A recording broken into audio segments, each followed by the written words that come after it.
Anthony's crush lost a game and was punished with a pole dance. To save her from embarrassment, Anthony looked at me and said, "Robin does ballet. She wouldn't know how to dance something this trashy. You do it for her." I explained that I didn't know how. Anthony sneered and exposed my secret in front of everyone. "Didn't your mom raise you by dancing this exact thing? Even if you've never danced it yourself, you've seen enough to know how." I didn't cry or make a scene. I just returned the engagement ring to him. Our friends all said he'd taken the joke too far and told him to go after me. "Don't worry about her. With that temper of hers, give it 10 minutes and she'll come back on her own." Later, I heard that Anthony's wedding had no bride, and he lost his mind. Chapter 1. It was the end of the year. Our friends were throwing a party at a villa halfway up the mountain. The group chat message said, "Everyone, no excuses. You all must show up tonight. Whoever doesn't will be broke all next year." I was still finishing some work while calling Anthony. He picked up quickly. It was quiet on his end. I said, "Did you see the group message? Dan's organizing something." "Yeah, I saw it," Anthony replied. I glanced at the time. "It's about half an hour until." "Babe, take a cab there yourself later." He cut me off before I could finish. "You're not going?" I asked. If Anthony wasn't going, I didn't feel like going either, because all those people were really his friends. "Tony, are you ready?" "I'm all packed." A voice chimed in from his side. It wasn't Anthony. It was sweet, syrupy, and a little cutesy. I couldn't think of anyone else but Robin. "You're with Robin?" I asked without even thinking. "Yeah," Anthony answered plainly, not even trying to hide it. "I'm taking her over first. She's bringing a lot of stuff," filled up the whole car. So it wasn't that he wasn't going, he just planned to take Robin there himself. As Anthony explained, Robin's voice cut in again. "Is that Melissa on the phone?" "Tony, you brought me but not Melissa. Are you making her mad?" "If I knew, I would have learned to drive and gotten my license. Then I wouldn't be troubling you," Anthony reminded her. "Did you forget what the doctor said? You have a heart condition. You're not supposed to drive." I know, I was just saying," she said playfully. I could practically picture her sticking her tongue out at Anthony, and Anthony probably gave her that helpless but indulgent look of his. Anthony and Robin grew up together, same social circle. Most of the time, their interactions looked like a real couple's. Whenever I started getting jealous, Anthony would always say, "What are you even thinking? I only see her as a little sister. Look at her, she's a total ditz. All sunshine and zero brains." If I had a thing for someone like that, I'd have to be desperate. Robin's voice was still going in the background. "I guess I don't need a license. I'll just keep bumming rides off you, as long as Melissa isn't mad at me," Anthony said. "You think she's as petty as you?" Yes, your girlfriend is the most generous, the prettiest, and the most understanding." "Happy now?" They just kept bantering like that, back and forth. "Of course," Anthony laughed. "My girlfriend is the most understanding, the most generous, and the prettiest." Listening to Anthony say nice things about me, for some reason, it didn't make me happy at all. I quietly hung up the phone. Chapter 2. There weren't many drivers willing to take trips outside the city. It took me over an hour just to get a ride, and I even had to pay extra. That only made my already sour mood worse. Still, I tried my best to adjust my attitude. By the time I arrived, the villa was already lit up like daylight. "Ha! Robin lost. Woo-woo. You guys cheated. There's no way I could have lost." The door creaked open, and the laughter and voices from inside spilled out.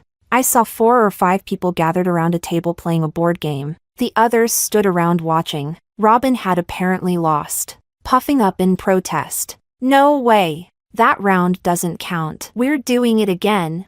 Everyone here was from some elite family or another. No one spoiled anyone. "Robin, if you play, you have to be able to handle losing." "Exactly. If you're gonna whine and cheat, what's the point of playing?" Seeing no one giving in, Robin immediately pouted and looked toward Anthony, who was lounging on the sofa. "Tony G. Look at them. They're teaming up to bully me."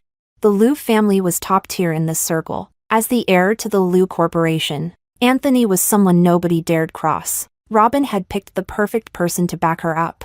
Anthony. How many times has it been already? Favoritism's one thing, but this is overkill, someone muttered in dissatisfaction, but only quietly. Apparently, this wasn't Robin's first loss. My fists clenched on instinct. I remembered how, not long ago, my younger brother had gotten into a scuffle with a department head's son at college. Though it wasn't his fault, he faced disciplinary action. I'd begged Anthony to speak up for him. He'd replied, "People should be responsible for their own actions. Besides, I don't like mixing business with personal matters." But when it came to Robin, suddenly, the line between public and private didn't seem to exist anymore. All it took was a single word from him, and who would dare risk offending the entire Liu family? Everyone waited to see how Anthony would respond. He scanned the room and finally landed his gaze on Robin. She looked back at him, shaking her head, mouthing words. Seemed like she was saying, "Help me, Tony G.E." Anthony pressed his lips together, silent. No one could tell what he was thinking, but the next moment, he glanced at his watch and asked a completely unrelated question. "Where's my wife? She's not here yet?" A heart full of bitterness felt an unexpected warmth. She's here, Melissa just arrived." Someone with sharp eyes spotted me. For Anthony's sake, everyone instantly put on a smile and greeted me with a cheerful hi. "Sis-in-law." But if Anthony hadn't mentioned me, no one here would have remembered I even existed. After all, I wasn't part of their world. I was just a girl who'd studied her way out of a small town. If I weren't Anthony's girlfriend, I'd need 3 lifetimes of good karma just to step foot into this circle, walking across a carpet softer than clouds. I had just reached Anthony when he turned to me with a smile and said, "Babe, you're just in time. Robin does ballet. She doesn't know how to dance something this trashy. You do the pole dance for her." Chapter 3. So it turned out, Robin had lost the game, and the punishment was to perform a pole dance. And Anthony thought of me because he wanted me to do it in her place. I clenched my fists secretly, staring at him in disbelief. "What did you say?"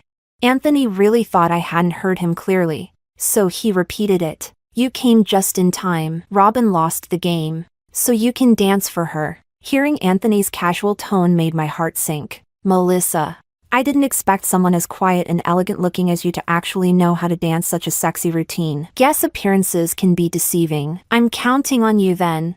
While I was still stunned, Robin shoved a bikini into my hands. By the time I looked at her, she was already sitting next to Anthony, snuggling up to him and wrapping her arms around his. When she glanced back at me, she stuck out her tongue playfully. Then she turned to Anthony and said, "Tony, be honest, when you first liked Melissa, was it because you saw her doing a pole dance? Do all you men like that kind of thing? Should I go learn it too?" Anthony looked at her, his expression stern. "You're not allowed." "Why not?" Robin pouted, sounding wronged. "Melissa can do it, so why won't you let me? You're being unfair. Be good. Don't act up. You two are different." After coaxing Robin, Anthony looked at me again, seeing that I didn't move. He said, "Why are you still here? Go change already. Don't keep everyone waiting." Meeting his gaze, I tightened my grip on the bikini in my hand. Then, I tossed it aside. "Sorry to disappoint you, but I've never learned how to dance." "You haven't?" Anthony looked at me, confused. I replied coldly, "That's right, I haven't." Anthony's brows furrowed slightly. I didn't give him a chance to speak. "I'm suddenly feeling a bit unwell. I'll be leaving now." Just as I turned to go, Robin's voice sounded beside me. She said, "Melissa, is it that you can't dance, or that you just don't want to?" "Oh, I get it now, Melissa. Are you still mad that Tony gave me a ride and didn't take you? Is that why you don't want to help me?" Robin looked at Anthony. "Tony, I think Melissa is mad at me. What should we do? How about we just drop it? I don't want Melissa to be upset because of me." As she spoke, Robin started to get up, reaching for the bikini I had thrown to the floor. But just as she moved, Anthony pulled her back. "You're a ballet dancer. Your legs are precious. Don't fool around." Then in a flash, Anthony looked at me again. "Didn't you tell me your mom raised you by dancing this stuff? Even if you never learned, surely you've seen it enough to know how." Damn, Her mom was a pros, cough cough. No wonder she managed to bag Anthony. These seduction techniques must run in the family. After Anthony's words, the people around couldn't hold it in anymore, even though their voices were low on purpose. Those nasty comments still made their way into my ears. My face turned pale uncontrollably. I clenched my palms tightly, barely holding myself back from slapping Anthony across the face. Anthony still didn't realize what he'd said wrong. He urged me again, "Hurry up and change. Don't waste everyone's time." I glanced at the bikini on the floor and stepped on it without hesitation. Anthony suddenly grabbed me. "Who said you could leave?" I gave a cold laugh and shot back. "You expect me to stay and let you humiliate me?" Anthony frowned. "How am I humiliating you?" After a few seconds of silence, he added, "You really think what I said just now was humiliating?" Anthony looked at me with disbelief. "Wasn't everything I said true?" "Melissa, don't be so sensitive, okay?" Chapter 4. I stared at Anthony in disbelief. "I'm being sensitive?" Anthony was already getting impatient. "What else could it be? It's just a pole dance. It's not like I'm asking you to go sell yourself. Do you really have to make such a fuss and embarrass me like this?" The moment those words left Anthony's mouth, I felt like I didn't even know him anymore. Or maybe, I never understood him to begin with. Maybe people in this kind of circle all have distorted values?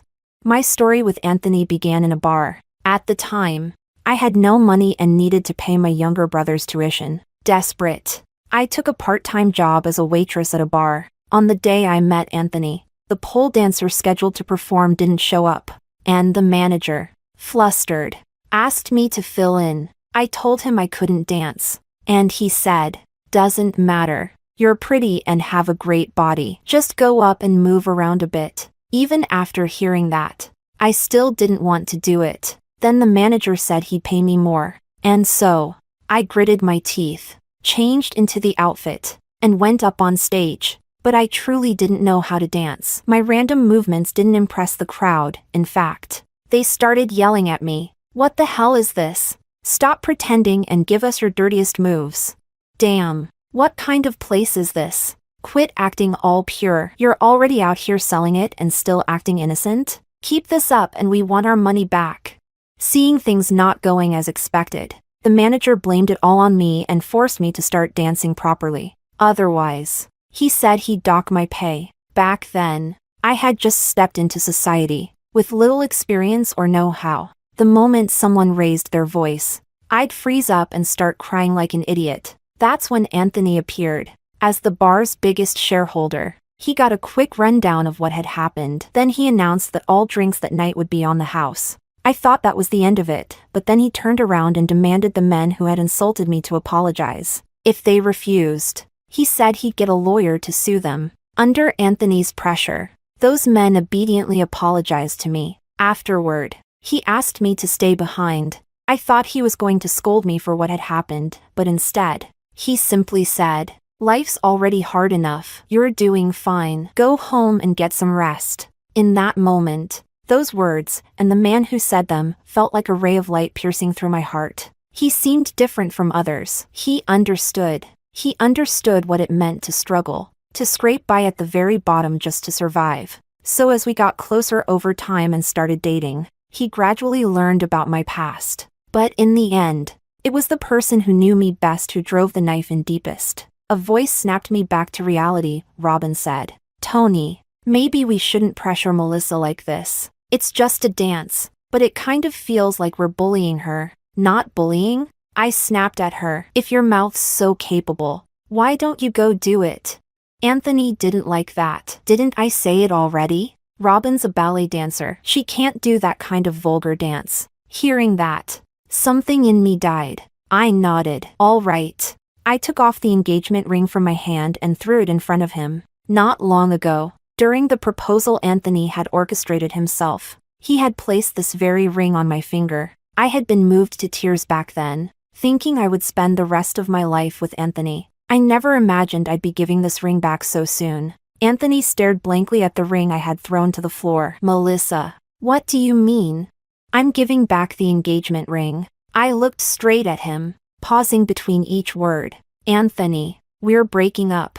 The moment I said that, The atmosphere in the room dropped to freezing. Anthony's face went taut, veins bulging from his forehead. Seeing him turn grim, the people who had been goading me into pole dancing quickly tried to smooth things over. Sis-in-law, don't joke like that. You can't just throw around words like break up. Yeah, sis-in-law. Anthony was just teasing you earlier. Don't take it to heart. Sis-in-law. Anthony likes you so much. There's no way he'd actually let you go dance like that. Exactly. Anthony, you went too far with the joke. Hurry up and make it right with her. I knew these people. They weren't speaking up for my sake. It was just that if they had to witness Anthony getting dumped here and now, there was a good chance he'd take his anger out on them later. Anthony seemed to be thinking something over, and his expression softened a little. All right. Fine. It's just a dance. If you don't want to do it, then don't. I subtly pulled away from his hand, locking eyes with him. I'm not joking. The mood froze again. Anthony stared at me for a few seconds, saying nothing. A moment later, the tension in his face actually faded. He curled his lips into a smirk. Melissa, are you sure you want to break up with me? Do you realize the only reason you're standing in this villa right now, standing in front of me talking, is because you're Anthony's girlfriend?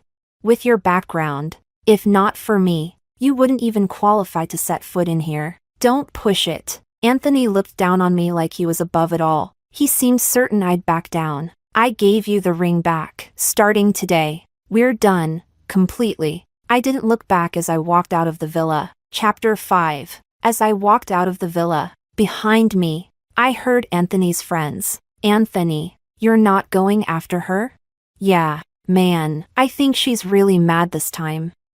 Aren't you going to smooth things over? Anthony replied irritably. Smooth what over? Like she deserves it?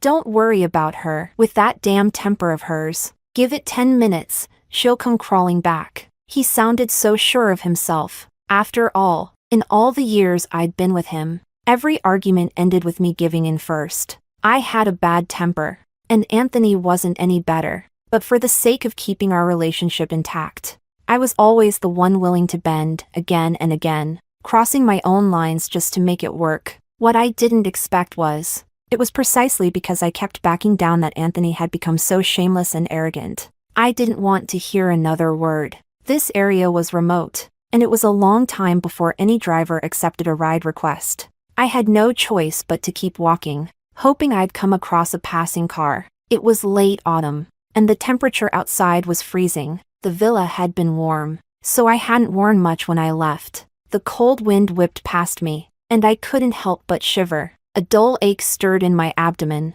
By the time I finally got into a car, the pain had become so unbearable that sweat poured down my forehead. My vision darkened, and I was on the verge of passing out. The driver panicked and rushed me to the hospital. When I woke up again, I was lying in a hospital bed. Beside me was my younger brother, his eyes red, nearly crying. Sis, why didn't you tell me you were pregnant?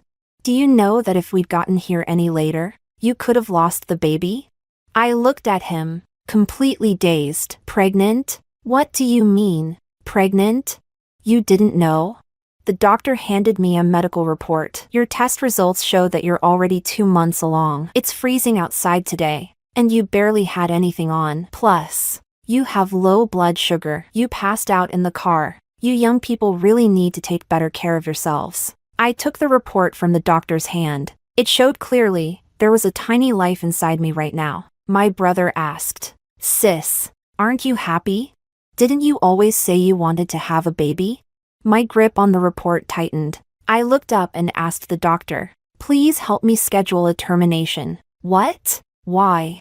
As soon as I spoke, my brother looked up in panic. Sis, didn't you always say you wanted a baby? Why don't you want it now that you finally have one?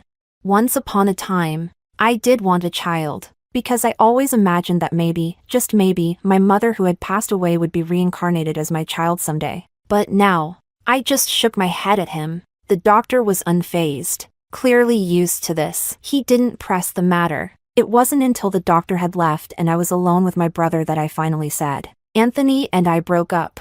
Then I told him everything that had happened at the villa. He couldn't contain himself. His eyes turned red with rage. and he nearly rushed off to confront Anthony. Not long ago, to surprise me, my brother had helped Anthony pick out the proposal ring he knew I would like, keeping it secret from me the whole time. Even the video from the proposal had been taken by my brother, quietly recording the moment for us. I stopped him quickly, not because I felt sorry for Anthony, but because I didn't think someone like him was worth my brother lifting a finger. The abortion was scheduled for 2 days later. My brother took leave from school and insisted on staying at the hospital to look after me. At night, he rented a sleeper chair and kept watch outside my room. Then came the day of the procedure. His expression looked off as he asked me for my phone. I unlocked it and finally saw what had happened in just these short 2 days. Anthony had already been seen with Robin at various public events. Everyone was saying Robin was the one Anthony really had in his heart. It looked like I, the fiancé, was about to be replaced by her. Robin had even posted on her WeChat moments, "Soon to be Mrs. Liu. Hope a certain someone knows their place and stops showing up in front of Tony or trying to disturb us." The image was of a ring, that same engagement ring I had thrown away, now sitting proudly on Robin's finger. I couldn't help but laugh. What's there to be upset about? My brother froze. Sis, do you really not care at all anymore? Why would I care? I smiled faintly. It's just one piece of trash ending up with another. Chapter 6. The abortion surgery was a success. As I was wheeled out of the operating room, my younger brother sniffled, wiping away tears as he walked beside me. A guy in his 20s, crying like a little kid. I found it funny, but I didn't have the energy to comfort him. The next few days, he was constantly by my side, doing everything he could for me. He even bought tons of supplements, piling them up by my bedside. That scene somehow reminded me of our childhood. When Mom came home with snacks, the two of us would fight over them. He never managed to win, and I'd end up locking all the snacks in my nightstand. Every night, he'd sneak into my room to steal from it, and I'd always leave the drawer slightly open on purpose, just so he could. The day before I was discharged, my brother suddenly called out to me at the door, "Sis, I can't sleep." "What's wrong?" His voice, for once, sounded a little shy. "I don't know. It's just, seeing you like this made me think of Mom. If she knew I got into a fight at school, would she be disappointed in me?" I didn't know what to say. A while ago, he got into a conflict at school, polite and well-mannered his whole life. It was the first time he'd ever thrown a punch, and he did it for one reason: someone insulted our mom. Our mother was a beautiful, resilient woman. She was naive when she was young and got tricked by our scumbag father's sweet talk, giving birth to both me and my brother. But not long after my brother was born, our dad was drowning in debt, while Mom was trying everything to pay it off. He took all the family's assets and disappeared with another woman. Some said he died, others said he was living it up with her somewhere else. But Mom didn't have the luxury to care. She had debt to repay and 2 kids to raise. She was young, beautiful. Out of desperation, she started pole dancing, quick money. People called her stupid, said she should have never trusted a man so easily. Others told her to just abandon us at a welfare home. She always just smiled in response. She lived in the moment. During our school years, people would mock us about it, saying our whole family was dirty, not wanting anything to do with us. When Mom found out, she'd just hold us tightly, apologizing over and over. But my brother and I knew she was the last person who needed to apologize. Sadly, she never got to see us grow up. She died of exhaustion while I was still in college. I comforted my brother. "There's no way Mom would blame you. She'd be proud you wanted to protect her. So, what's your plan now?" I thought for a moment. Professor Mao came to see me recently. She asked if I wanted to be her assistant. I've actually thought about it seriously. But, if I do take it, I'll have to go abroad with her for a few years. Professor Mao was one of my college professors, now affiliated with my brother's school. She had always wanted to mentor me since my university days. But I wasn't interested in academia back then and turned her down. We've kept in touch all these years, and she's always cared about how I was doing. She even helped resolve my brother's recent fight. My brother saw through me instantly. "Sis, just go. Don't worry about me. When are you leaving?" "The 1st of next month." I lowered my gaze. "Anthony, next month. I'll be leaving you for good." Chapter 7. After leaving the hospital, I urged my brother to go back to school, while I returned home to pack my things. Ever since I got together with Anthony, I'd moved into his place and lived with him. Calling it a home was a stretch, technically. It was just one of the many properties under Anthony's name. Still, after living in that house for so many years, it was hard not to fall into the illusion of calling it home. What I didn't expect was that the moment I stepped through the door, a piece of women's lingerie came flying at me. Looking up, I saw Robin in a pure white wedding dress, laughing as she ran down the stairs. When she saw me, she flashed a mocking smile, but her voice was soft and sweet. "Melissa, you're back?" At the sound of that, Anthony also came downstairs. "You're back?" His casual tone made it sound like that night in the villa never even happened. Was he so sure I'd come back to him? Of course, to him, my return today probably meant I was admitting defeat. I didn't bother explaining. I simply turned to look at the wedding dress Robin was wearing. Anthony noticed my gaze. He cleared his throat. "Since you weren't around, I asked Robin to help pick out a wedding dress for you. You're a bit slimmer than she is, just go down a size and it should fit." Robin giggled. "Oh, stop it. I prefer to call it curves, okay? Melissa, since you're here, I can take it off right now and give it to you." I cut her off. "No need. I don't like second-hand things." Hearing that, Anthony's expression became a little awkward. Still, he didn't say much. He simply pulled out a sheet of paper. "You once said you didn't want too many people at the wedding. I had someone put together this list, just some close friends and family. See if there's anyone you want to add. By the way, do you still have a spot open for bridesmaids? Robin's never been one before, if there's room. Let's add her to the lineup." I looked at the list in my hands. Originally, Anthony and I were planning to get married 3 months after our engagement. If it hadn't been for all the things between him and Robin, I might have already given up the opportunity to study abroad with Professor Mao and waited around like a fool to become his bride. I shook my head. If she wants to be one, let her. After all, if there won't be a bride at the wedding, filling that gap with one more bridesmaid seems fitting. Anthony didn't expect me to agree so easily. He stood frozen for a moment. "You're really okay with this?"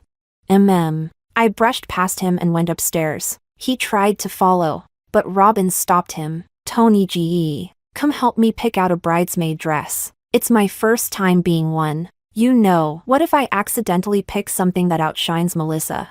With Robin pouting and flirting like that, Anthony gave in. As usual, he flicked her nose with a smile.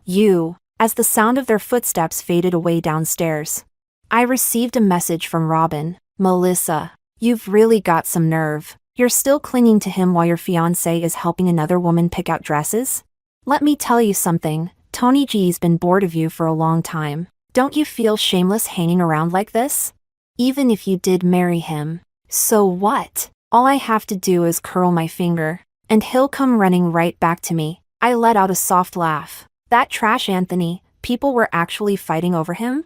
I didn't reply. I was going to delete and block her, but as my eyes landed on the wedding schedule tucked under the guest list, a sudden idea sparked in my mind. Chapter 8. On the day of the wedding, Anthony stood in front of the mirror, dressed in a sharp suit, feeling a rare sense of nervousness. He'd been preparing for this day for a long time. Lately, he'd been insanely busy, juggling company affairs while personally handling every detail of the wedding. It had been quite a while since he last saw Melissa. He'd expected her to reach out to him by now, but she hadn't made a single move. Was she still mad at him?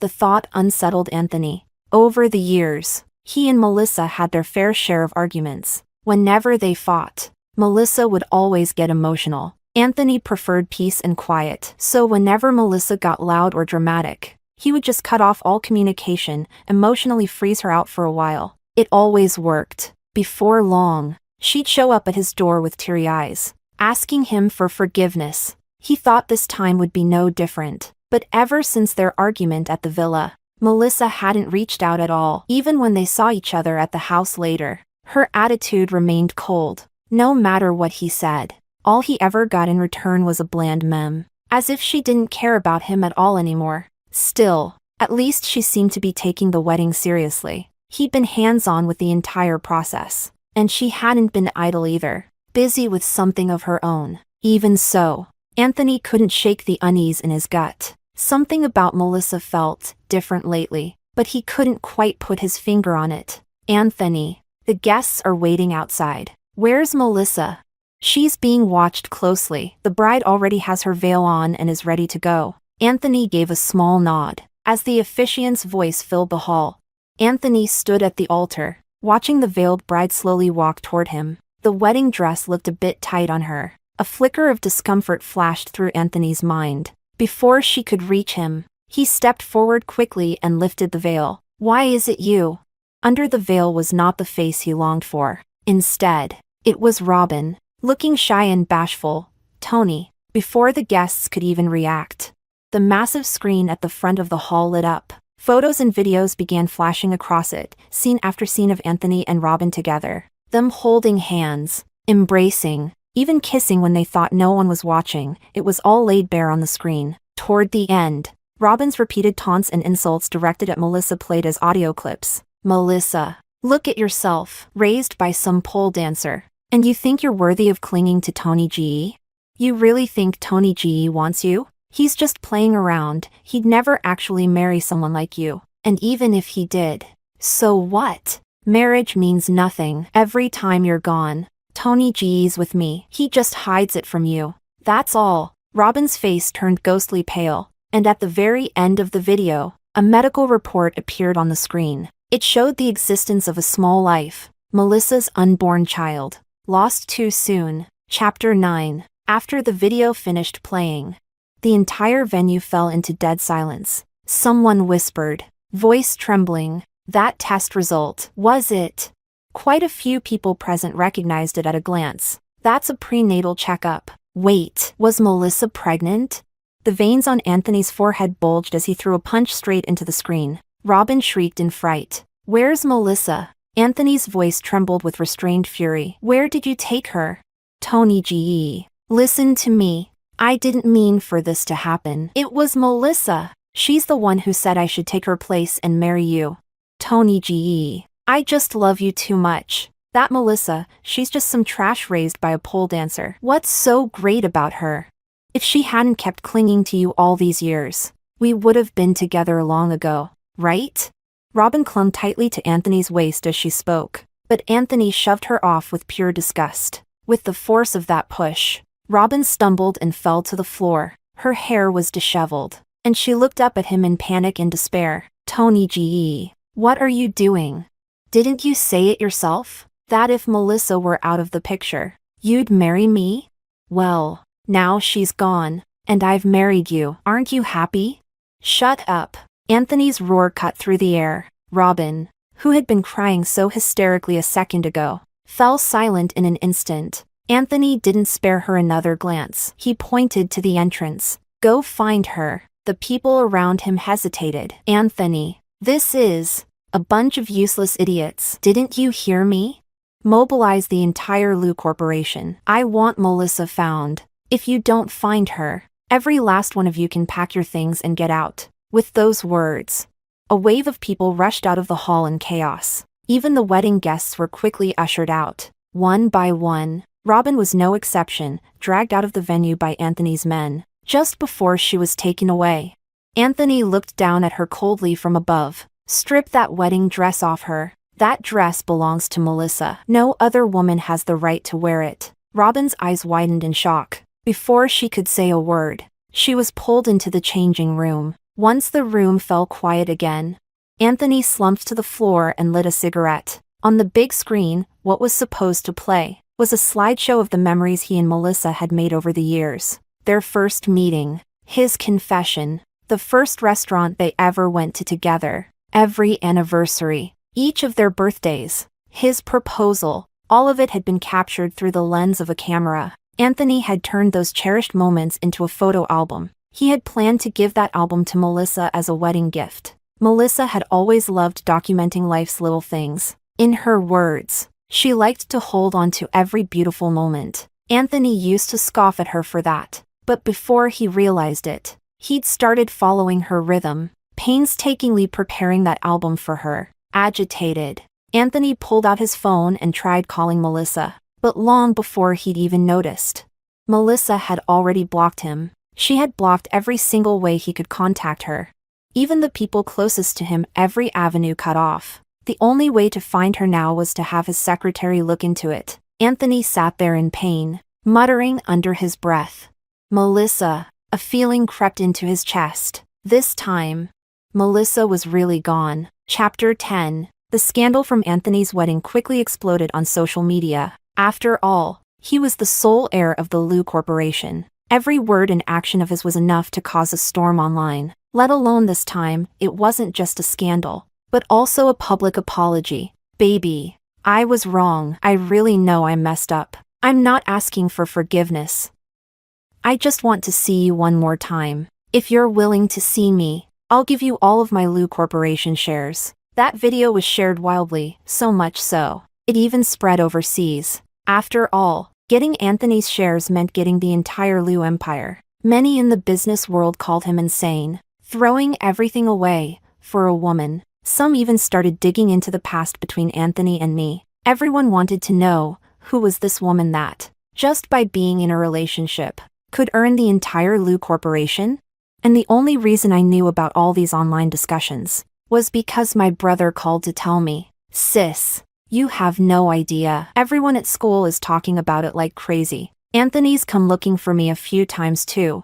But don't worry, I didn't say a word. He can't get anything out of me." I gave a soft and hung up. But deep down, I knew, no matter how much my brother tried to cover for me, with Anthony's network, finding me overseas was only a matter of time. So when I said goodbye to Professor Mao and saw Anthony standing at the street corner, I wasn't surprised at all. "Baby," his voice was hoarse and choked. Instantly, I felt nauseous. I frowned and pushed him away. "Don't come near me." Seeing my reaction, Anthony thought I was still pregnant. He immediately stepped forward to support me. "Baby, you should be resting more. Why are you out walking around like this? Come back to the country with me, please? We'll hold the wedding right away. I've hired the best doctor for you. Just stay home and focus on the pregnancy, all right?"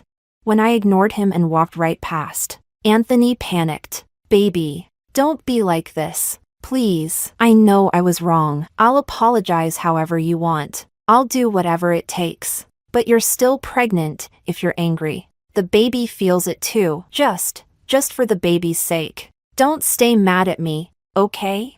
At that, I let out a cold laugh. Anthony, seeing my smile, thought I was softening. He stepped closer. "Baby," I cut him off. "Anthony, what are you pretending to be so devoted for now?